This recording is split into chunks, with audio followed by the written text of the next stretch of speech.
ইডির হাতে গ্রেপ্তার কলকাতা পুলিশের ডিসি। একাধিক মামলায় অভিযুক্ত কলকাতা পুলিশের ডিসি শান্তনু সিনহা বিশ্বাসকে গ্রেপ্তার করল এনফোর্সমেন্ট ডিরেক্টরেট। এর আগে 5 বার ইডি নোটিশ পাঠালেও নানা কারণ দেখিয়ে হাজিরা এড়াচ্ছিলেন মমতা বন্দ্যোপাধ্যায়ের ঘনিষ্ঠ বলে পরিচিত এই পুলিশ কর্তা। এরপরেই নানা দিক থেকে তাকে ঘিরতে শুরু করে এনফোর্সমেন্ট ডিরেক্টরেট। প্রথমে তার বিরুদ্ধে লুকআউট সার্কুলার জারি করা হয়। শান্তনু যাতে দেশ ছাড়তে না পারেন সেজন্য ওই সার্কুলার পাঠিয়ে দেওয়া হয় বিমানবন্দর ও বিএসএফ এর কাছে। বুধবার শান্তনু সিনহা বিশ্বাসের খোঁজে ইডির তরফে নিরাপত্তা অধিকর্তাকে চিঠি পাঠানো হয়। চাপের মুখে পড়ে বৃহস্পতিবার সকালে ইডির দপ্তরে হাজিরা দেন তিনি। তবে এনফোর্সমেন্ট ডিরেক্টরেট সূত্রে দাবি, জেরায় শান্তনু সিনহা বিশ্বাস একাধিক প্রশ্নের উত্তর এড়িয়ে যাচ্ছিলেন। কখনো তিনি তদন্তকারী আধিকারিকদের বিভ্রান্ত করছিলেন, কখনো তথ্য গোপন করছিলেন, নথি দেখালে বারবার দাবি করছিলেন এ ব্যাপারে তার কিছু জানা নেই। এই প্রেক্ষাপটে 10.5 ঘন্টার ম্যারাথন জেরার পর শান্তনুকে গ্রেপ্তার করে ইডি। যারা দুর্নীতি করবে ছাড় পাবে না, এটা মোদী সরকার।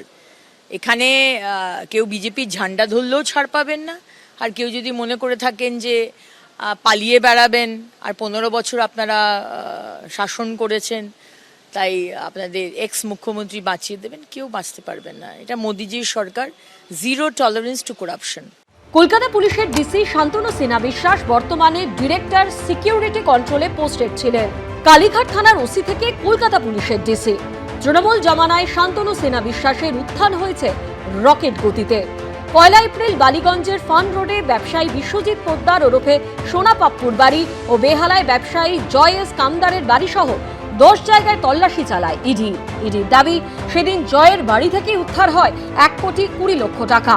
সোনা পাপ্পু ও জয় এস কামদার দুজনের সঙ্গেই ডিসিপি শান্তনু সিনহা বিশ্বাসের যোগসাজশের গুরুতর অভিযোগ ওঠে। এই প্রেক্ষাপটে পুলিশ কর্তার বিরুদ্ধে তদন্ত শুরু করে এনফোর্সমেন্ট ডিরেক্টরেট। ভোটের ঠিক মুখে 19 এপ্রিল তার বাড়িতেও অভিযান চালায় ইডি। বালিগঞ্জে পুলিশ কর্তার 2টি ঠিকানার পাশাপাশি তার ছেলের লার্নিং হাবেও পৌঁছে যান কেন্দ্রীয় তদন্তকারীরা। একই দিনে ব্যবসায়ী জয়েস কামদারের বাড়িতেও হানা দেয় ইডি। পরে গ্রেপ্তার করা হয় কামদারকে। ইডি সূত্রে দাবি, জয় কামদারের বাড়ি থেকে একাধিক নথি পাওয়া যায়, যেখানে ছত্রে ছত্রে শান্তনু সিনহা বিশ্বাসের নাম ছিল। ইডি সূত্রে দাবি, জয় কামদারের সঙ্গে একটি অশুভ চক্র চালাতেন ডিসিপি শান্তনু সিনহা বিশ্বাস। প্রভাব খাটিয়ে জমি সংক্রান্ত বিষয়ে ভুয়ো এফআইআর করে অনেককে থানায় ডেকে ধমকানো হতো। এই চক্রে কলকাতা পুলিশের 10 থেকে 12 জন কর্মী যুক্ত ছিলেন বলেও ইডি সূত্রে দাবি। এই কেন্দ্রীয় এজেন্সি সূত্রে দাবি, সোনাপাপ্পু মামলার তদন্তে নেবে জয় কামদার ও শান্তনু সিনহা বিশ্বাসের একাধিক হোয়াটসঅ্যাপ চ্যাট গোয়েন্দাদের হাতে আসে, যেখানে একাধিক এফআইআর নম্বর পাওয়া গেছে। ইডি অফিসারদের অনুমান, এসব ভুয়ো এফআইআর করে চাপ তৈরি করতেন ডিসিপি শান্তনু সিনহা বিশ্বাস।